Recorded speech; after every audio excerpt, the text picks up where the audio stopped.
గడిచినటువంటి వారం ఎవరు నిజమైన క్రైస్తవులు అనే విషయం మీద కొన్ని తలంపులు మనం కలిగి ఉన్నాం. క్రైస్తవ జీవితం అనేటువంటి మూల శీర్షిక ఇది. దానిలో భాగముగా ఎవరు నిజమైన క్రైస్తవులు అని ఆలోచన చేస్తూ కొన్ని తలంపులు యాకోబు రాసిన పత్రికలోంచి చూస్తూ వచ్చాం. శోధనను సహించేవాడు, లేదంటే శోధనను జయించేవాడు, దానికి స్థానం ఇవ్వని వాడే నిజమైన క్రైస్తవుడు అని. రెండో మాటగా తన నాలుకను అదుపు చేసుకోగలిగినటువంటి వాడే నిజమైన క్రైస్తవుడు అని రెండు మాటలు మనం చూసినట్లు నాకు గుర్తు. ఇంకొన్ని మాటలు నేటి దినాన చూసే ప్రయత్నం చేద్దాం. అది కూడా యాకోబు రాసిన పత్రికలో నుంచే. ఎవరు నిజమైన క్రైస్తవులు? నేను క్రైస్తవుని అని చెప్పుకుంటే కాదు, కానీ అదే కాదు లాస్ట్ టైం మీ చేత చదివించానో లేదో, తీతుకు రాసిన పత్రిక 1వ అధ్యాయము 16వ వచనంలో ఆ మాట ఉంటుంది. తీతు 1:16 ఆ మాట ఒకసారి చదువుదాం. తీతుకు పౌలు రాస్తూ ఈ మాట చెప్తున్నాడు. 1వ అధ్యాయం, దేవుణ్ణి ఎరుగుదమని. ఇదొక బ్యాచ్ అన్నమాట. వీరు ఏమంటారు? మేము దేవుణ్ణి ఎరిగిన వారం, మాకు యేసు ఏంటో తెలుసు, యేసు ప్రభు మాకు తెలుసు, మేము యేసు ప్రభు బిడ్డలం అని చెప్పేటువంటి వారు. వారి గురించి ఏమంటున్నాడు? అనుకుంటారు, వాళ్ళు అలాగ చెప్తారు, కానీ అసహ్యులు, అవిధేయులు, ప్రతి సత్కార్యం విషయమే భ్రష్టులై ఉండి, చూడండి, తమ క్రియల వలన ఆయనను ఎరుగమన్నట్టున్నారు. మూడో మాట కింద ఫుట్ నోట్లో కనబడేది, ఆయనను ఎరుగని వారట. చూడండి, మాటలకైతే ఆయనను ఎరిగిన వారే, కానీ క్రియలకు వచ్చేసరికి ఆయనను ఎరగని వారు. వీళ్ళు కాదు నిజ క్రైస్తవులు. మేము క్రైస్తవులు అని చెప్పుకుంటే కాదు, మన క్రియల్లో క్రైస్తవులము అని మన క్రియలు సాక్ష్యం ఇవ్వాలి. అందులో భాగంగా ఇవన్నీ మాట్లాడుకుంటాం. ఎవరు నిజమైన క్రైస్తవుడు అనంటే, ఎవరైతే శోధింపబడుతున్నప్పుడు ఆ శోధనలో నిలిచాడో, శోధనలు జయిస్తాడో, అధిగమిస్తాడో వాడే నిజమైన క్రైస్తవుడు. తన నాలుకను అదుపు చేసుకోగలిగిన వాడు. అబద్ధములు ఇవన్నీ కోపముతో కూడిన మాటలు పలకకుండా తన నాలుకను కంట్రోల్ చేసుకున్నవాడు నిజమైన క్రైస్తవుడు. మూడో మాటగా నేటి దినాన మనం చూడగలిగితే, ఎవరు నిజమైన క్రైస్తవులు అని ఆలోచన చేస్తే, ఇతరులతో ప్రేమగా వ్యవహరించేవాడు. ఇతరులతో ప్రేమగా వ్యవహరించేవాడు. కక్ష చేత లేదంటే అసూయ చేత ఊగిపోయేవాడు కాదు. రెండొక మాట యాకోబు రాసిన పత్రికలోనే చూడొచ్చు. 3వ అధ్యాయంలో 13వ వచనం కాని చదువుదాం కొన్ని మాటలు. మీలో జ్ఞాన వివేకములు గలవాడెవడు? జ్ఞానము వివేకము వాడు జ్ఞానముతో కూడిన సాత్వికము గలవాడై తన యోగ్య ప్రవర్తన వలన తన క్రియలను కనపరచవలెను. మీలో ఎవరికైనా జ్ఞానం ఉందా? ఒకవేళ మీరు జ్ఞానం గలవారని మీరు అనుకున్నట్లయితే, వాడు జ్ఞానముతో కూడిన సాత్వికము గలవాడి తన యోగ్య ప్రవర్తన వలన తన క్రియలను ఏం చేయాలా? కనపరచాలి. జ్ఞానము, వివేకము, లేదంటే తెలివి, జ్ఞానము మనకు అర్థం కావడానికి ఇంగ్లీష్ చేత నాలెడ్జ్ అండ్ విజ్డమ్ అంటాడు. ఇక్కడ జ్ఞాన వివేకములు. వివేకం నిన్ను ఉప్పొంగ చేయొచ్చు, తెలివి నిన్ను ఉప్పొంగ చేసిద్ది. నాకు అది తెలుసు, నాకు ఇది తెలుసు అంటారుగా, అన్నీ తెలుసు నాకు అంటారు. తెలివి మనిషిని ఉప్పొంగ చేసిద్ది, కానీ జ్ఞానము మనిషిని దీనత్వంలోకి తీసుకొచ్చి. తెలివి పుస్తకాలు చదివితే వచ్చేసిద్ది నీకు, జ్ఞానము ఎక్కడ దొరకదు. బుద్ధి జ్ఞాన సర్వ సంపదలు ఆయన యందు ఉన్నాయి. జ్ఞానం కావాలి. ఒక స్త్రీ తన కుటుంబాన్ని కట్టుకోవాలి అంటే, ఒక సహోదరి తన కుటుంబం కట్టుకోవాలంటే తన జ్ఞానం కావాలి. ఒక సహోదరుడు తన కుటుంబాన్ని కట్టుకోవాలంటే జ్ఞానం కావాలి. ఒక యవనస్తుడు పాపాన్ని అసహించుకుంటూ పవిత్రంగా బ్రతకాలంటే జ్ఞానం కావాలి. అందరికీ జ్ఞానం కావాలి. పరిచర్య చక్కగా జరిగించాలి అంటే, దేవుని పని జరిగించాలి అంటే వానికి జ్ఞానం కావాలి. జ్ఞానం ఆయన దగ్గర దొరికింది. మనం చాలాసార్లు తెలివి జ్ఞానాన్ని మిక్స్ చేస్తాం. ఏదో తెలివి సంపాదించుకొని జ్ఞానం అనుకుంటాం. తెలివి మనిషిని ఎప్పుడు కూడా తెలగొట్టిద్ది, ఉప్పొంగ చేసిద్ది. అది ప్రభు దగ్గర నుంచి వచ్చిన జ్ఞానం అయితే మనిషిని దీనత్వంలోకి తీసుకొచ్చింది, సాత్వికుడై ఉంటాడు. సరే ఇక్కడ చూడండి 14. అయితే మీ హృదయముల్లో సహింపనలవి కానీ, కింద ఫుట్ నోట్లో అంటాడు, ఏమిటది? అది హృదయాలలో ఏమున్నాయి? పైకేమో తెలివిగలవారు అని చెప్తున్నారు, కానీ మీ హృదయములలో చేదైన మత్సరమును వివాదమును ఉంచుకున్న వారైతే అతిశయపడొద్దు. నాకు అది తెలుసు ఇది తెలుసు అని మీరు అతిశయపడుతున్నారు, కానీ మీ హృదయంలో ఏముంది? చేదు ఉంది, మత్సరం ఉంది, వివాదం ఉంది, ఒకలంటే ఒకళ్ళు పడని పరిస్థితులు ఉన్నాయి. ఇవన్నీ మనసులో పెట్టుకొని నాకు అది తెలుసు నాకు ఇది తెలుసు అని మీరు అతిశయపడొద్దు. అదే జ్ఞాపకం చేస్తున్నాడు. మీరు ఇతరులతో వ్యవహరిస్తున్న విధానం సరిగ్గా లేదు. ఈనాడు క్రైస్తవులను చెప్పుకున్నటువంటి వారు చాలామంది కూడా లోకంలో వారు దేవుని ప్రేమను ఏం చేయలేకపోతున్నారు?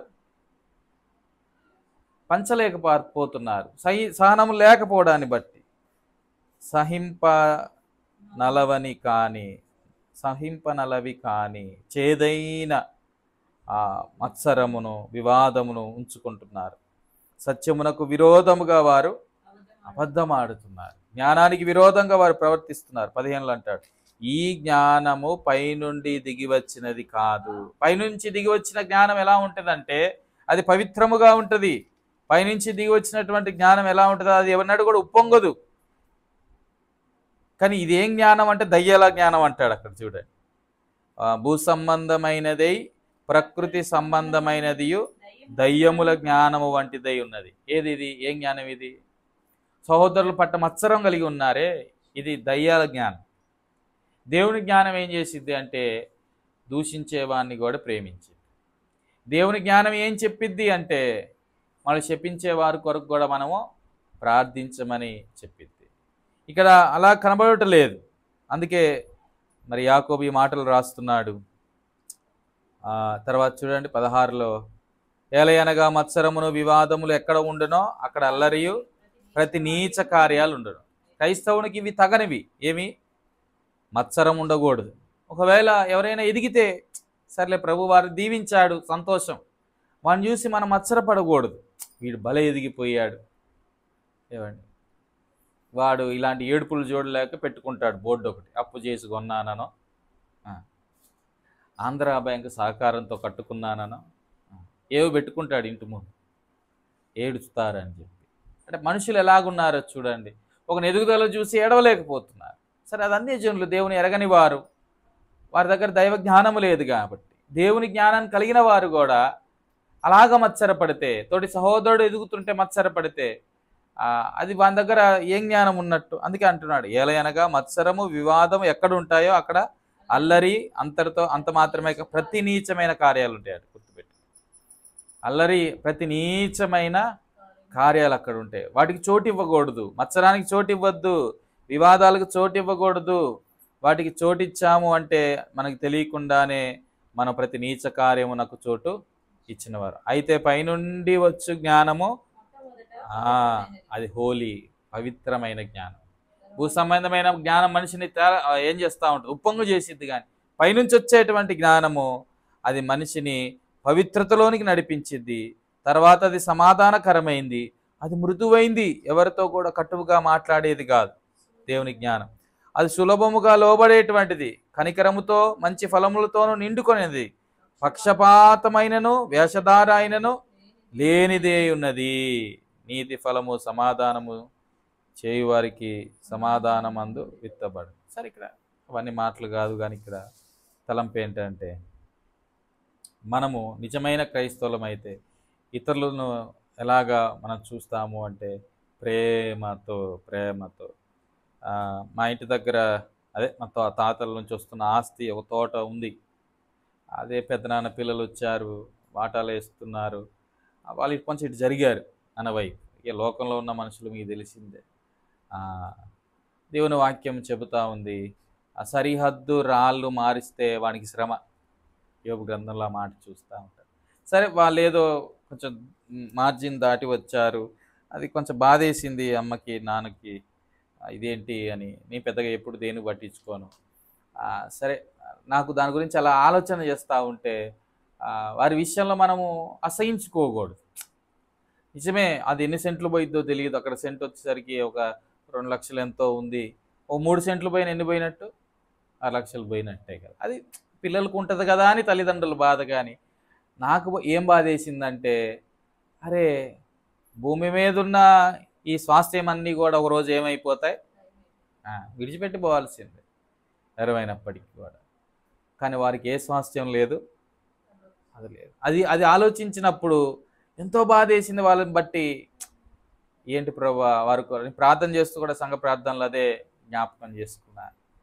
ఏంటి ప్రభువా, వారికి వాడబారని స్వాస్థ్యము, వాడిపోయే స్వాస్థ్యం కోసం వారు వెంపర్లాడుతున్నారు, కానీ వాడబారని స్వాస్థ్యము వారు పొందుకోలేకపోతున్నారు. ప్రభువు వారిని దర్శించు అని ప్రార్థన చేశాం. తలంపు ఏంటంటే, మనం చాలాసార్లు ద్వేషించుకుంటాం మనుషులను. మనకి ఏదో అన్యాయం చేస్తే, మన జోలికి రాకపోతే మనం ఎవరిని ద్వేషించుకో తొందరగా. కానీ మనకి ఎవరైనా అన్యాయం చేస్తే, మనల్ని ఒక కాని మాట అంటే మాత్రం ఎక్కలేని ద్వేషం వచ్చిద్ది. ఒకవేళ మన కళ్ళ ముందు మనం న్యాయంగా బ్రతుకుతుంటే, అన్యాయంగా ఒకటి ఎదుగుతూ ఉంటే కూడా మనకు మత్సరం వచ్చింది. వాటికి మనం చోటు ఇవ్వకూడదు. అదే జ్ఞాపకం చేయాలి. వాళ్ళతో మన వివాదములు పెట్టుకోకూడదు. ప్రేమతో వారితో మనం మాట్లాడాలి. ఇంకో తలంపు ఏంటంటే, ఇక్కడ ఇతరులతో ప్రేమగా వ్యవహరించాలి నిజమైన క్రైస్తవుడు. ఒకరి గురించి చెడ్డగా ప్రచారము చేయకూడదు. ఎప్పుడు కూడా ఒకరి గురించి మనం చెడ్డగా ప్రచారం చేయకూడదు. అదే 4వ అధ్యాయంలో చూడండి, 11, 12 వచనాలు ఆ మాట ఉంటుంది. 4వ అధ్యాయము, సహోదరులారా, క్లియర్గా చెప్పేశాడు ఇక్కడ. ఎప్పుడు కూడా ఒకరికి విరోధంగా ఒకరు మాట్లాడమాకండి. ఒకరికి విరోధంగా ఒకరి గురించి బాధతో ఏమైనా ఉంటే చెప్పు. ఇలాగ పలానా సహోదరి ఆత్మీయంగా ఎదగట్లేదు, పలానా సహోదరుడు ఆత్మీయంగా దిగజారిపోయాడని చెప్పడంలో తప్పు లేదు. కానీ దాన్ని ఏదో ప్రచారంగా అదే పనిగా అందరికీ చెప్పుకుంటూ తిరుగుతున్నట్లయితే ఏమండి, అది మాత్రం దేవుడు ఏం చేస్తాడు? అసహించుకుంటాడు. అందుకే ఇక్కడ అంటున్నాడు, మీలో ఒకనికి విరోధముగా ఒకడు మాట్లాడొద్దు ఎప్పుడు కూడా. ఇది క్రైస్తవులకు తగనిది. ఎప్పుడు కూడా ఒకరికి విరోధంగా ఒకరు మాట్లాడద్దు. దీన్ని మరి ఎలా అర్థం చేసుకోవాలి? ఒకరికి విరోధంగా ఒకరికి మాట్లాడకూడదు కాబట్టి దుర్బోధకుడు వచ్చినా ఏం మాట్లాడకూడదా? అది కాదు. అక్కడ వాళ్ళకి వందనాలే చెప్పొద్దు అన్నాడు దేవుడు. అబద్ధ బోధకులు వందనాలే చెప్పొద్దు అన్నాడు. అంటే దీన్ని అర్థం చేసుకోవాలి. మనం మాట్లాడే సందర్భం గురించి ఆలోచన కలిగి ఉండాలి తప్ప వేరే దానికి మనం వెళ్ళకూడదు. సహోదరులకు విరోధంగా, సంఘంలో సహోదరులకు విరోధముగా మనం మాట్లాడద్దు. వాళ్ళలో ఏమైనా బలహీనతలు ఉంటే అది మన ప్రార్థనాపూర్వకంగా వాళ్ళని సరిచేసేటటువంటి అనుభవంలోకి రావాలి. తర్వాత ఏమన్నా, తన సహోదరుకి విరోధంగా మాట్లాడి తన సహోదరునికి తీర్పు తీర్చువాడు ధర్మశాస్త్రమునకు వ్యతిరేకంగా మాట్లాడి ధర్మశాస్త్రమునకు తీర్పు తీర్చుతున్నాడు. నీవు ధర్మశాస్త్రమునకు తీర్పు తీర్చిన ఎడల ధర్మశాస్త్రము నెరవేర్చువాడవు కాక న్యాయమును విధించు వాడవైతివి, తీర్పరి వైతివి. మనంగా తీర్పు తీర్చారు. ఎప్పుడు కూడా ఒకరి విరోధంగా ఒకరు మాట్లాడద్దు. 12లో చూడండి, ఒక్కడే ధర్మశాస్త్రము నియమించి న్యాయము విధించువాడు, ఆయనే రక్షించుటకు నశింపచేయుటకు శక్తిమంతుడై ఉన్నాడు. పరునికి తీర్పు తీర్చుటకు నీవెవడువు? క్లియర్గా చెప్పేశాడు. సో మనము అందరితో, ఇటు సంఘంలో ఉన్న సహోదరులతో కూడా సాధ్యమైనంత మట్టుకు సమాధానంగా ఉండాలి. ఒకరికి విరోధముగా ఒకరు ఎన్నడూ కూడా మాట్లాడకూడదు. ఇంకొంతమంది ఇలాగా ఆలోచన చేస్తారు, వీరు పర్ఫెక్ట్గా ఉండరు కానీ వీళ్ళతో అందరు పర్ఫెక్ట్గా ఉండాలనుకుంటారు. ఇదో పిచ్చి. ఒక సత్యం అనాలి కానీ సత్యమే సరే. ఒక సత్యం ఏంటంటే ఈ లోకంలో ఎవ్వరు కూడా పర్ఫెక్ట్ కాదు. మనం అందరము సంపూర్ణతలోనికి సాగేవారు. అదే పౌలు అంటాడు, నేను ఇదివరకే సంపూర్ణ సిద్ధిని పొంది తినైనను నేను అనుకొనటలేదు. నేను ఇప్పటికే పర్ఫెక్ట్ అయిపోయానని నేను అనుకోవట్లేదు, నేను సంపూర్ణతలోనికి సాగుతున్నాను అంటాడు. సో ఎందుకు ఈ వివాదాలు వస్తాయి, ఎందుకు ఈ మత్సరములు వస్తాయంటే ఇలాగ కొంతమంది ఆలోచన చేయడాన్ని బట్టి అందరూ నాతో పర్ఫెక్ట్గా ఉండరు. ఎందుకంటే అందరూ కూడా ఇంకా ఈ శరీరంలోనే ఉన్నారు. సో వారు అప్పుడప్పుడు మనమందరం కూడా, అందుకే ఏలియా మన వంటి, ఇదే యాకోబు 3లో ఆ మాట అంటాడు, మనం అనేకమైన విషయముల్లో అనేకమైన విషయాల్లో మనం అందరము తప్పిపోవచ్చున్నాము. 3:2 ఆ మాట అంటాడు. త్రొట్టిల్లుచున్నాం అందరం. No one is perfect. అలా అని చెప్పి నేను పర్ఫెక్ట్ కాదు కాబట్టి ఇంకా పాపంలో ఉండమని కాదు దాని ఉద్దేశం. పరిపూర్ణతలోనికి మనం సాగాలి. అది ఇక్కడ జ్ఞాపకం చేస్తూ ఉన్నాడు. ఇది మనం రియలైజ్ అవ్వాలి మొట్టమొదటిగా. ఏ ఒక్కరు కూడా 5:9 ఆ మాట ఉంటే చూడండి. సహోదరులారా, మీరు తీర్పు పొందకుండా నిమిత్తము ఒకరినొకడు సనుక్కొనకుడి, న్యాయాధిపతి వాకిట నిలిచి ఉన్నాడు. వివాదాలు, సొనుగులు, ఒకరి గురించి ఒకరు చెడుగా చెబితే దేవుడు ఎంతో దూరంలో లేడు. న్యాయాధిపతి ఎక్కడున్నాడు? వాకిటే ఉన్నాడు. మనల్ని అడుగుతాడు. ఫస్ట్ తీర్పు మన దగ్గర నుంచే స్టార్ట్ అవుద్ది. అందుకే ఇక్కడ జ్ఞాపకం చేస్తున్నాడు. సో మనం ఎప్పుడు కూడా ఒకరి గురించి తప్పుగా మాట్లాడే వారముగా ఉండకూడదు. అందుకే 5:16 అంటాడు చూడండి. యాకోబు 5:16, మీ పాపములు నొకనితోనొకడు ఒప్పుకొనుడి. ఇది చెయ్యాలి. అంటే ప్రతి ఒక్కరు కూడా ఏవో ఫెయిల్యూర్స్ ఉంటాయి. మనం ఏం చేయాలి? ప్రార్థన చేయాలి. ఆ తర్వాత 19-20 వచనాల్లో ఏమన్నాడు? అదే 5లో, సహోదరులారా, మీలో ఎవడైనాను సత్యము నుండి తొలగిపోయినప్పుడు అప్పుడు ఎలా వ్యవహరించాలి ఇక్కడ క్లియర్గా చెప్పాడు. వాని గురించి ప్రచారం చేయొద్దు.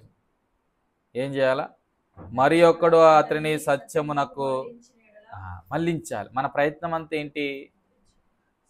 సత్యములో నుండి తొలగిపోయిన వాడిని సత్యంలోనికి నడిపించే బాధ్యత అది మన భుజాల మీద వేసుకోవాలి. అదే గలతీ 6లో కూడా అంటాడు. మొదటి 2-3 వచనాలు అదే మాట మనం చూస్తాం. పాపిని వాని తప్పు మార్గము నుండి మళ్లించువాడు మరణము నుండి ఒక ఆత్మను రక్షించి అనేక పాపములు కప్పివేయునని తాను తెలుసుకొనవలెను. సో ఎవరి గురించి మనము చెడ్డగా మాట్లాడడానికి వీలు లేదు. అందరిని మనం ప్రేమించాలి. అందరి విషయంలో మనం ఎంతో సహనం కలిగి ఉండాలి. ఎవరిని చూసి మత్సరపడకూడదు. అనవసరమైన వివాదాలకు మనం చోటు ఇవ్వకూడదు. ఇది నిజ క్రైస్తవుడు కలిగి ఉండవలసిన 3వ లక్షణం అన్నమాట. 4వ లక్షణంకి వచ్చేసరికి ఇదే యాకోబు రాసిన పత్రికలో 2వ అధ్యాయంలో మొదటి 13 వచనాలు ఇవన్నీ కూడా దేని గురించి కనబడతాయంటే పక్షపాతం చూపించకూడదు. నిజమైన క్రైస్తవుడు ఎప్పుడు కూడా పక్షపాతం చూపించొద్దు. వారు ఏ కులం అయితే ఏంటి, ఏ మతం అయితే ఏంటి, ఏ రంగు అయితే ఏంటి, ఏ దేశం నుంచి వస్తే ఏంటి, వారు ఎలాంటి వారైతే ఏంటి, వారు డబ్బున్నోళ్ళు అయితే ఏంటి, డబ్బు లేని వారు అయితే ఏంటి, పక్షపాతం మనం ఎన్నడూ కూడా చూపించడానికి వీలు లేదు. పక్షపాతాన్ని ప్రభు అసహించుకుంటాడు. ఈ 2వ అధ్యాయం మొదటి 13 వచనాలంతా కూడా దేని గురించి మాట్లాడతాడు అంటే ఈ పక్షపాతం గురించే మాట్లాడతాడు. ఇది సంఘంలో వచ్చేసింది. వాడే మంచిగా బట్టలు వేసుకొని వస్తే రండి సార్ అని చెప్పి ముందు కూర్చోబెడుతున్నారంట. వాడు పాపం పేదోడు, వాడిని బట్టలు సరిగ్గా లేవు. ఒక దరిద్రుడు లోపలికి వస్తే వాడిని ఏం చేస్తూ ఉన్నారు? ఎక్కడ కూర్చోమని, నా పాదపీఠమునకు దిగువన నీవిక్కడ నిలువుము, లేదా ఇక్కడ నా పాదపీఠమునకు దిగువన కూర్చో. ఇది అంటే పక్షపాతం. డబ్బు ఉంటే ఒక రకం, డబ్బు లేకపోతే మరో రకము. సంఘాలలో కూడా మనం చూస్తే సేవకులు అవ్వచ్చు, డబ్బున్నోడు తప్పు చేస్తే ఏమనరా అండి, డబ్బు లేనోడు తప్పు చేస్తే అందరి ముందే వాన్ని అనటం. తలంపు ఏంటంటే పక్షపాతము. క్రైస్తవులకి ఇది తగదు. మనము ఎవరి విషయంలో పక్షపాతము చూపించకూడదు. ఎవరి విషయంలో పక్షపాతం చూపించు. మనకు భయం ఉండాలి. ఏంటంటే నా ప్రభు చూస్తున్నాడు. మన పక్షపాతము చూపించకూడదు. ఒక మాట చూడండి, పక్షపాతాన్ని దేవుడు ఎంత అసహించుకుంటాడో 9వ వచనం నుంచి 2:9, మీరు పక్షపాతము గలవారైతే ధర్మశాస్త్రం వలన అపరాధులని తీర్చబడి పాపము చేయువారగుదురు. చూడండి, మనం పాపం అంటే ఏదో అనుకుంటాం. పక్షపాతం చూపిస్తున్నావు అంటే నువ్వు పాపం చేసినట్టే లెక్క, ఇంకేమి కాదు. కొంతమంది చూపిస్తారు పక్షపాతం. కూతురు పిల్లల్ని ఒక రకంగా చూస్తారు, కొడుకు పిల్లల్ని ఒక రకంగా చూస్తారు. బయట సహజంగా కదా. సొంత చెల్లి అయితే ఒక రకంగా చూస్తారు, ఏమంటారు ఆడపడిచా, ఆమెనైతే ఇంకో రకంగా చూస్తారు. ఏమండి, తల్లి అయితే ఒక రకంగా చూస్తారు, అత్త అయితే మరో రకం, నాన్న అయితే ఒక రకం, మామ అయితే మరో రకం. ఏమండి, మనకు అయినోడైతే ఒక రకం, కానోడైతే అలాగా పక్షపాతం చూపిస్తారు లోకంలో. మనం అలా ఉండకూడదు. ఎవరైనా ఒకటే, ఎవరైనా ఒకటే. అందుకే క్లియర్గా ఆ మాట మీకు చూపించాను 9వ వచనం. పక్షపాతం చూపిస్తే మనం ఏం చేస్తున్నట్టు? పాపం చేస్తున్నట్టే. పాపం అనగా ఆజ్ఞ అతిక్రమం అని భలేబద్దాలు చెప్తాం, కానీ సింపుల్గా చెప్పాలంటే పాపం అంటే ఏంటి చెప్పు అనగానే చెప్పేయాలి. పక్షపాతం చూపిస్తే పాపం చేసినట్టే. ఎవరి విషయంలో మన పక్షపాతం చూపించకూడదు. నిజ క్రైస్తవులకు ఇది తగని పని, తగని పని. సంఘాలలో ఆ భేదాలు వచ్చేసాయి ఆల్రెడీ. ధనికుడు పేదవాడు అనే భేదాలు, లేదంటే పెద్ద కులమో చిన్న కులమో, ఇది కూడా సంఘాల్లో జొరబడిపోయింది. పక్షపాతం తెలియకుండా చాప కింద నీరులాగా. ఏమండి, బీసీలంతా ఒకటే సంఘాలలో, కొన్ని సంఘాలలో. సరే, ఈ ఎస్సీలన్నా కుదురుకుంటారంటే వాళ్ళు 2 వీళ్ళు 3 అట. వీళ్ళకి మలబడతారు అంటే చూడండి ఎంత పక్షపాతపు ధోరణో. ఇలాగ తయారైపోయారు లోకం అంతా కూడా. ఏమండి, ఒకళ్ళు రెడ్ అని, ఒకళ్ళు కమ్మని, ఒక కాపని, ఇలాగా పక్షపాతం చూయించుకుంటూ ఎవరైతే నీకేంటి, తోటి సహోదరుతో కలిసి ఉండడానికి వచ్చే కష్టమేంటి? ఆయన అందరి కోసం రక్తం కార్చాడు కదా. ఆయన పక్షపాతం ఆయన చూపించాడా రక్తం కార్చేటప్పుడు? ఆయన ఎవరికి పక్షపాతం చూపించలేదు కదా. మరి ఆయన ఎరిగిన నీవు నేను పక్షపాతపు ధోరణితో ఉంటే అలా, అది అన్ని జనులకు తగినది. అన్ని జనులు అలాగే చూస్తారు కదా. బ్రాహ్మణులు అయితే నోట్లోంచి వచ్చారు, తర్వాత శత్రువులైతే భుజాల నుంచి వచ్చారు, ఆ తర్వాత ఇంకెవరు వైశ్యులైతే బొజ్జలోంచి వచ్చారట, కాళ్ళ దగ్గర నుంచి వచ్చారు వాళ్ళు క్షూద్రులని. ఏమండి, ఎంతగా వారు పక్షపాతంతో ఉంటారు. మనమందరం దేవుని, అందుకే ఆ మాట ఉంది చూడండి, అపోస్తల కార్యం 17వ అధ్యాయం 26వ వచనం. దేవుని జ్ఞానం ఎరిగినటువంటి పక్షపాతం చూపిస్తున్నావు అంటే నువ్వు ఇంకా పాత దాంట్ల కింద ఉన్నావు. తల నుంచి ఒకడు, భుజాల నుంచి ఒకడు, బొజ్జ నుంచి ఒకడు, కాళ్ళ నుంచి ఒకడు, ఇలా వచ్చారని నువ్వు అలా పక్షపాతం చూపించేవాడిగా ఉన్నావని అర్థం. ఇంకా పక్షపాతం చూపిస్తే అపోస్తల కార్యంలో ఈ మాట చూడండి 17:26. మరియు క్లియర్గా చెప్పేశాడు ఇక్కడ, యావత్ భూమి మీద కాపురం ఉండుటకు. ఈ మనుషులందరూ ఎక్కడి నుంచి వచ్చారు? ఒకటి తలలోంచి తోకలోంచి రాలేళ్ళు. ఏమండి, ఒకని నుండి, ఆదాము నుంచి వీళ్ళందరూ వచ్చారు. ఒకని నుండి ఒక్కరి నుండి ప్రతి జాతి మనుషులను సృజించి అంటే ఇలా అనుకుంటారేమో మళ్ళా. ఒకరి నుండి అంటే తలలోంచి కొంతమందిని, భుజాల్లోంచి కొంతమందిని, అలా కాదు. ఒకరి నుండే అవ్వ ఆదాముల నుంచి ఎవరు పుట్టారు? కయ్యూను, తర్వాత ఏబేలు, ఆ తర్వాత ఎనోష. అలాగా సంతానం మనం చూస్తూనే ఉంటాము కదా. అలా ఒకరి తర్వాత ఒకరు వాళ్ళిద్దరి నుంచే వచ్చారు. అంటే మనం మనుషుల నుంచి వచ్చాం, మనుషుల యొక్క భాగాల నుంచి రాలే. అది ఇక్కడ జ్ఞాపకం చేస్తున్నాడు. సో ఎప్పుడు కూడా వారు అన్యులు, మేము ధన్యులు అన్నట్లుగా. ఏమంటే వాళ్ళు అది, మేము ఇది. ఏమంటే ఎవరు అనంగా నేను విన్నాను.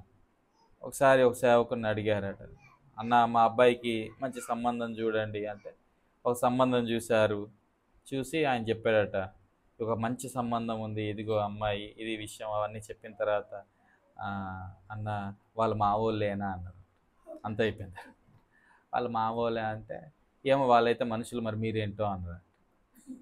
మా వాళ్ళే అంటే వాళ్ళు మనుషులు, మరి మీరేంటో మా వాళ్ళేనా? దేవుని చిత్తంలో ఒకవేళ కుదిరింది అది వేరు, కానీ అంటే చూడండి ఎక్కడ ఉన్నారో. అందుకే తొందరగా నేను ఎవరికి పెళ్లి సంబంధాలు కూడా చూడండి, ఇదోటి పెడతారు మళ్ళా తలలో. సరే, ఇక్కడ ఆలోచన ఏంటి అంటే, ఎవరి విషయంలో మనం ఎలా ఉండకూడదు? పక్షపాతపు ధోరణితో ఉండకూడదు. ధనికులని, పేదవారని, చదువుకున్నోడని, చదువులేనివాడని, పల్లెటూరోడని, పట్నం వాడని, ఇలాంటి భేదాలు చూపించకూడదు. సో నిజ క్రైస్తవులకి తగదు. నిజమైన క్రైస్తవుడు ఎవరు అంటే, అతడు ఎవరి మీద కూడా ద్వేషాలు పెట్టుకునేవాడు కాదు, అందరితో ప్రేమగా ఉండేవాడని 3వ మాటగా చూసాము. 4వది వచ్చేసరికి అతడు ఏమాత్రం కూడా పక్షపాతం చూపనివాడు. తర్వాత 5వ మాటగా నిజమైన క్రైస్తవుడు ఎవరు అంటే, దాతృత్వపు మనసు కలిగిన వాడు. ఇతరులకు సహాయం చేసే మనసు ఉండాలి క్రైస్తవుడికి. క్రీస్తు యేసునకు కలిగిన ఈ మనస్సు, ఆయన తను తాను ఖాళీ చేసుకున్నాడు ఇతరులకు ఇవ్వడం కొరకై. ఏమండి, ఒక మాట చూడండి, యాకోబు రాసిన పత్రికలో నా మాట జ్ఞాపకం చేశాడు కదా. నిజమైన భక్తి గురించి మాట్లాడుతూ చివర్లో ఏమన్నాడు, తండ్రి అయిన దేవుని ఎదుట, 1 అధ్యాయం 27, పవిత్రమును నిష్కలంకమైన భక్తి ఏదంటే దిక్కులేని పిల్లలకును విధవరాండ్రులకు వారి ఇబ్బందుల్లో పరామర్శించుట. ఊరికే ప్రార్థన చేస్తా అంటే కాదు, నీ వంతులో నీవు దిక్కులేని పిల్లలను విధవరాండ్రులను పరామర్శించాలి. వారి విషయంలో ఎంతో కొంత మనము ఏం చేయాలి, సహాయం చేసేటువంటి మనస్తత్వం కలిగిన వారమై ఉండాలి. అలా ఉండరు కొంతమంది, దాతృత్వం ఉండదు, ఉంచుకొని కూడా. అదే 2వ అధ్యాయం 14లో నా సహోదరులారా, క్రియలు లేనప్పుడు ఎవడైనా తనకు విశ్వాసము కలదని చెప్పుకునే ఎడల ఏం ప్రయోజనం? అట్టి విశ్వాసం అతన్ని రక్షింపగలదా? సహోదరుడైనను సహోదరి అయినను దిగంబరి అయి ఆనాటి భోజనం లేక ఉన్నప్పుడు, ఎవరో నీకు తెలిసిన సహోదరో ఉంది, భోజనం లేదు, బట్టలు కూడా సరిగ్గా లేవు, అలా ఉన్నప్పుడు నీకు తెలిసిన సహోదరుడే, వెళ్ళి ఓహో బట్టలు లేవా, చలి పెడుతుందా, చలి కాసుకో, ఆకలేస్తుందా, తిను అని చెప్పేసి వచ్చామనుకో, ఎందుకు ఆ భక్తి?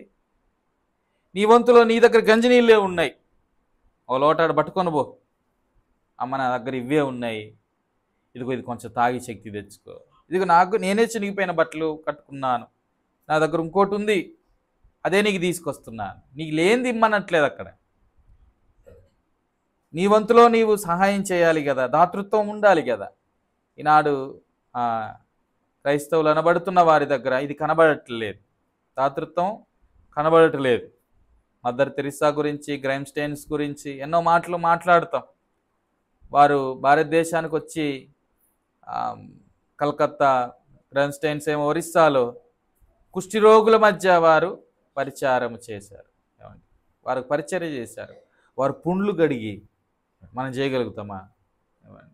క్రీస్తు ప్రేమను వారు అలాగా వెల్లడిపరిచారు, చూపించారు. నిజమైన క్రైస్తవులు ఎలా ఉంటారంటే వారు జనరసిటీ, దాతృత్వం కలిగినటువంటి వారు, ఎంతో దయాగుణం కలిగినటువంటి వారుగా ఉంటారు. ఇతరులకు సహాయం చేసే మనసు ఉంటుంది. అలా అని చేసి అప్పు చేసి చేయమనట్లేదు. నీకున్న దాంట్లో నువ్వు ఇతరులకు దాతృత్వం ఇవ్వగల. అలా అని చెప్పి కనబడ్డ వానికి అంత ఇవ్వకు. కొన్నిసార్లు అలాగే కనబడ్డ వాళ్ళకి ఇస్తారు, వాడు ఏం చేస్తున్నాడు నీకు అర్థమైపోయింది ఆ మనిషిని బట్టి. వానికి ఇవ్వచ్చా ఇవ్వకూడదా, వానికి సహాయము చేయొచ్చా చేయకూడదా, దానికి కూడా ప్రభుని అడగాలి. ప్రభువా నాకు జ్ఞానమిమ్ము, ఎవరికి ఎలాగున సహాయం చేయాలో నాకు జ్ఞానమిమ్ము. ఒక మాట చూడండి, సామెతలు 3వ అధ్యాయం 27వ వచనం. సామెతలు 3:27లో ఏమనుంది? మేలు చేయుట నీ చేతనైనప్పుడు దాన్ని పొందదగిన వారికి చేయకుండా, నీకు వీలైనంత మేలు ఎవరికి చేయాలా? పొందదగని వారికి కాదు. అవతల మనం ఎవరికి సహాయం చేస్తున్నామో వాడు దానికి అర్హుడుగా ఉండాలి. పొందదగిన వారికి సహాయం చేయండి. ఉన్నాయిగా ముత్యాలు తీసుకెళ్ళి పందుల ముందేస్తే ఏమైద్ది? అది తొక్కేసిద్ది. సో సహాయం చేసేటప్పుడు కూడా అవతల వ్యక్తి పొందదగినవాడా పొందదగనవాడా అని కూడా చూడాలి. దాతృత్వాన్ని మనం చూపించేటప్పుడు కూడా, ఎవరికైనా సహాయం చేసేటప్పుడు కూడా, ట్రైన్లో ఆయా సమయాల్లో జర్నీ చేసేటప్పుడు కొంతమంది కనబడతారు, నేను అందరికీ ఏమి ఇవ్వను, నాకు అర్థమైద్ది. కొన్నిసార్లు కొంతమంది చిన్న పిల్లలు ఆ రింగులు పట్టుకొని రింగులోంచి దూరుకుంటూ ఏదో డప్పులు సౌండ్లు చేసుకుంటూ అక్కడికి ఇక్కడికి వెళ్ళి కొంత డబ్బు అడుగుతూ ఉంటారు. నార్త్ ఇండియా నుంచి వస్తారు ఎక్కువ వాళ్ళు. చాలామంది దగ్గర డబ్బులే అడుగుతారు వాళ్ళు. ఒకసారి ఎక్కడికో ఢిల్లీ గేట్ వెళ్తూ ఉన్నప్పుడు అడిగి అలాగ అడుక్కుంటా వస్తూ ఉంటే ఒక ఆయన దగ్గరికి వచ్చి ఆయన 5 రూపాయలు తీసి పెట్టాడు. 5 రూపాయలు తీసి పెడితే ఆ పిల్ల 5 రూపాయలు తీసుకోవట్లేదు, నాకు 10 రూపాయలు కావాలంటుంది. మరి 5 రూపాయలు నేచాయి 10 రూపాయలు దేదో అంటుంది. చిన్నపిల్ల 10 రూపాయలు కావాలి నాకు అంటుంది. నాకు అర్థమైపోయింది, ఆ 10 రూపాయలు పాపం అది ఎన్నడూ తినడానికి కూడా అవ్వదు. అదొక దందా, అదంతా కూడా మాఫియా. అమ్మి సారీ అదేంటి అలా కలెక్ట్ చేసుకొని ఎవరో మరి తల్లో ఎవరో ఆ పిల్లని పట్టుకొని వస్తాదిగా, ఆమెకిస్తే ఆమె తీసుకెళ్ళి అసలోడు కూడా ఉంటాడు, వాడు దండుకొని మొత్తం వీళ్ళకి ఎంత ఇస్తాడంటే ఏదో 200 300 ఇస్తారు, మొత్తం అంతా వాడే తీసుకుంటాడు. సో ఇప్పుడు ఆ పిల్లకి సహాయం చేయాలి. ఎలా సహాయం చేయాలి? మనం సహాయం చేసిన దగ్గరికి వెళ్ళిద్దా? వెళ్ళదు. కొంచెం జ్ఞానంగా మనం వ్యవహరించాలి. అందుకే నేనేం చేస్తానంటే నా దగ్గర ఎప్పుడో ఏదో ఒకటి పట్టుకుంటాను, ఏవో బిస్కెట్లు ఏవో అడుగుతాను, భూక్లగే ఆకలి వస్తుందా అంటే వాళ్ళకి ఆహారం కూడా దొరకదు, డబ్బులు తీసుకోవడం అలా మళ్ళీ అక్కడికి వెళ్ళి ఇవ్వడం తప్ప తిండి కూడా సరిగ్గా పెట్టరు. తిండి పెడితే పుష్టిగా కనబడతారు, పుష్టిగా కనబడితే మనం డబ్బులు ఇస్తామా? బక్క చిక్కిపోయి ఉంటేనే వాళ్ళు అట్రాక్టివ్గా ఉంటారు, ఆకర్షణీయంగా ఉంటారు, జనులు తొందరగా ఆకట్టుకుంటారు, డబ్బులు వెంటనే వస్తాయని చెప్పి వాళ్ళకి తిండి కూడా పెట్టనివ్వరు సరిగ్గా, అలాగే ఇబ్బంది పాలు చేస్తారు. ఆకలి వేస్తుందా అని అడిగితే ఆకలి వేస్తుంది అంది. అప్పుడు నా దగ్గర మైసూర్ పాకు ఏ ఉన్నాయి, అప్పుడు విజయవాడ వచ్చినప్పుడు కట్టారుగా, ఇక్కడ కాదు ఢిల్లీకి వెళ్ళినాం, ఆ మైసూర్ పాకు అవన్నీ ఇస్తే చక్కగా తీసుకొని తిన్నది. అంటే ఎందుకు ఈ మాట చెప్తున్నాను అంటే పొందదగిన వారు ఉంటారు, వారికి ఎలాగా సహాయం చేయాలి అలాగే చెయ్యాలి. అలాగిన ఒకసారి అది కూడా చెప్పే ఉంటాం, చీపురుపల్లి సెంటర్లోనే ఒక ఆయన నా దగ్గరకు వచ్చాడు పొద్దున్నే, వచ్చి ఒక 10 రూపాయలు లేదా 20 రూపాయలు ఇస్తారా అన్నాడు. దేనికి అన్నాను. ఏదో చెప్పాడు, లేదు నీ డబ్బులు అయితే ఇవ్వను కానీ మీరు టిఫిన్ తింటే టిఫిన్ పెట్టి ఇస్తున్నాను. ముసలోడు తింటానండి అన్నాడు.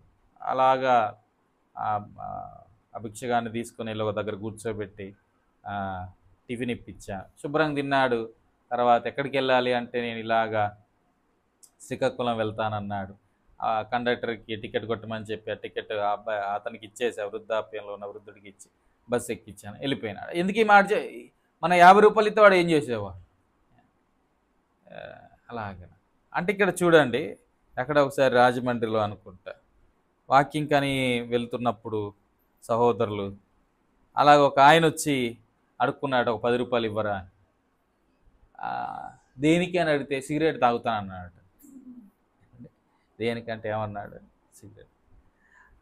జాలేసి ఇద్దామా? పొందదగిన వారికి దేనికి ఇస్తున్నాం. అందుకే ఇక్కడ అదే జ్ఞాపకం చేస్తున్నాడు. ఈ 2వ అధ్యాయము 14-17 వచనాలలో, 14 నుంచి 17 వచనాలలో నువ్వు క్రియలు క్రియారూపకముగా నీ విశ్వాసాన్ని చూపించకుండా, నీకు చేతనైంది నువ్వు చేయకుండా చలిబెడుతుందా, లేకపోతే దిగంబరిగా ఉండడాన్ని బట్టి కొంత చలేస్తుంది కదా, వెళ్ళి చలిగాచుకో అని చెప్పడం కాదు, సమాధానంగా వెల్లుడి చలిగాచుకొనిడి తృప్తి పొందుడు అని చెప్పిన ఎడల ఏం ప్రయోజనం? అది కాదు మనం చేయాల్సింది. నా వంతులో మన వంతులో ఇదిగో నా దగ్గర ఇదే ఉంది తిను అన్నట్లుగా ఇది చెయ్యాలి. ఈనాడు క్రైస్తవ్యంలో ఈ దాతృత్వం కనబడట్లేదు, మంచి సూటు బూట్ వేసుకొని హైదరాబాద్ నుంచి కుమారులు వస్తే వాళ్ళకి ఇస్తారు. హైదరాబాద్ నుంచి సతీష్ కుమారు, ప్రవీణ్ కుమారు వీళ్ళు వచ్చారనుకోండి, వెంటనే ఏం చేస్తారు? ఈ మధ్య కూడా వీడియో చూశాను, నేనంటే ఎంతమందికి ఇష్టమో అన్నాడు ఆ కుమారు, సతీష్ కుమార్. మరి అందరు చేతులు లేపుతారుగా. ఒకవేళ మీ ఇంటికి ఇస్తే నాకు కానుకిస్తారా అంటే అందరూ బుర్రలు ఊపారు గొర్రెల్లా. అయితే కానుక ఎదురుగా పట్టుకురమ్మన్నాడు వచ్చేటప్పుడు. అంటే చూడండి, డబ్బులు దండుకోవడానికి ఇదొక స్ట్రాటజీ అన్నమాట. రకరకాల పన్నాగాలు వారు పన్నుతారు. ఏమండి అంటే ఎందుకు ఈ మాటలు చెప్తా? ఆయన ఒక్కడే కాదు, చాలామంది కూడా. కానీ ఈ విశ్వాసులు కూడా ఎట్ట తయారయ్యారు అంటే వాళ్ళకే దోచిపెడుతుంటారు. నాకేమి ఇవ్వద్దులే, కనీసం మీ దగ్గర ఉన్న సహోదరులు సహోదరీలు అక్కర్లతో ఉన్నవారు ఉంటారు, అదేదో వాళ్ళకు సహాయం చేయగలిగితే మీ విశ్వాసాన్ని మీరు క్రియారూపకంగా చూపిన వారు అవుతారు. అది ఇక్కడ. సో నిజమైన క్రైస్తవుడికి ఉండాల్సినటువంటి 5వ లక్షణం ఏంటి అంటే దాతృత్వం కలిగినటువంటి వాడు, ఇతరులకు సహాయం చేసేటువంటి పౌలు, బర్నబాలు వీళ్ళందరి గురించి మనం చూడగలిగితే ఏమంటే వాళ్ళు ఎలాగ వ్యవహరించారు ఇతరులతో, వారు ఎంత దాతృత్వం కలిగిన వారుగా ఉన్నారు. మనకు బయట కూడా చాలా ఉదాహరణలు కనబడతాయి. మనం అలాగా దాతృత్వం కలిగిన వారముగా ఉన్నామా? ఇంకో 2 మాటలు క్లుప్తంగా చెప్పేస్తాను. 6వ మాటగా ఎవరు నిజమైన క్రైస్తవులు అంటే ప్రతిదాని కొరకు ఎడతెగక ప్రార్థన చేసేవారు. ప్రార్థన చేయని వాడు కాదు, ప్రతిదాని కొరకు ఎడతెగక ప్రార్థన చేసేటువంటి వాడే నిజమైన క్రైస్తవుడు. ప్రార్థన మినహాయించి లేదంటే ప్రార్థన లేకుండా పనులు చేసేవారు కాదు, ప్రార్థనకు ప్రాముఖ్యతనిచ్చేవాడు. సొలొమోను ఎంతో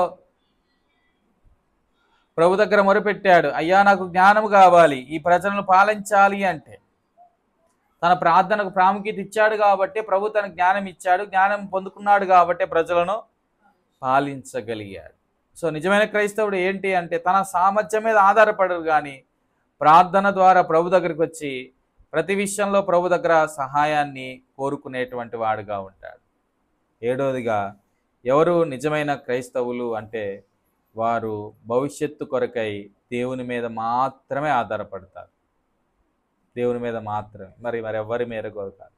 ఒక మాట చూడండి, 4వ అధ్యాయం 13వ వచనంలో, యాకోబు రాసిన పత్రిక 4:13, నేడైనను రేపైనను ఒకానొక పట్టణమునకు వెళ్ళి అక్కడ 1 సంవత్సరం ఉండి వ్యాపారం చేసి లాభము సంపాదించుకుందుమని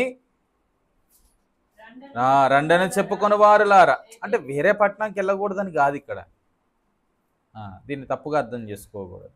వ్యాపారం చేసుకోవద్దని కాదు, అంటే ఆయన మీద ఈ దేవుని నమ్ముకుంటే ఏం దొరికిద్ది, ఈయనతో ఉంటే మనకేం దొరికిద్ది అని చెప్పి ఆయనను విడిచిపెట్టి, అది ఆలోచన, ఆయనను విడిచిపెట్టి ఆయనతో నాకు సంబంధం లేదు, నా సామర్థ్యం చొప్పున నేనేమైనా చేయగలను అని అనుకునే రోజులు ఈ రోజులు.